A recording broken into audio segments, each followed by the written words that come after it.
오늘 성년 후견에 대해서 말씀해 주신다고요? 네, 오늘 성년 후견의 처음부터 끝까지 전반적인 상황에 대해서 좀 알려드리도록 하겠습니다.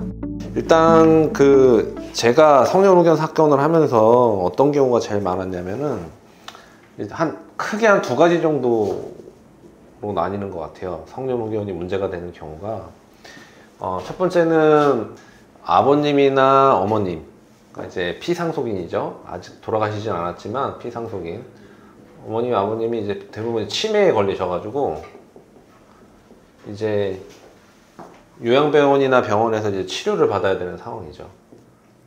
근데 이 치료를 받으려면 이제 비용이 당연히 발생을 하는데 뭐 치매의 정도가 여러 가지 경우가 있지만 대부분 이제 문제가 되는 경우가 이제 중증 치매에 걸리다 보면 본인의 이제 의사 능력이 많이 부족하기 때문에 이 치료에 들어가는 비용을 집행할 수가 없는 거예요. 그러니까 뭐 통장에서 돈을 빼거나 아니면 재산을 처분해 가지고 치료 비용을 마련하거나, 그러면 이 비용은 고스란히 이제 아프신 분의 상속인들, 뭐 남편이나 아니면 아내가 될 수도 있고 대부분 이제 자녀들 될 수 있는데, 이게 피상속인 명의의 통장에서 돈을 뺄 수가 없으니까, 물론 이제 뺄 수 있는 경우가 있을 수도 있는데 대부분 없는 경우가 많거든요. 없으니까 자신의 비용으로 이거를 본인들 비용으로 감당하려니까 힘든 거예요.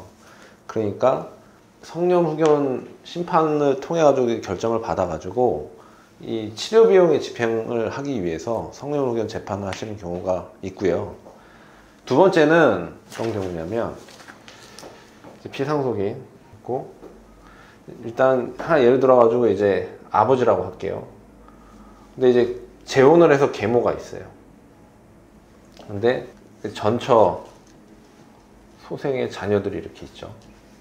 근데 피상속인이 치매에 걸린 거예요. 근데 이 계모가 치매에 걸리다 보니까 물론 치료비도 들어가야 되지만 이 피상속인의 재산을 처분하려고 하는 시도를 많이 합니다.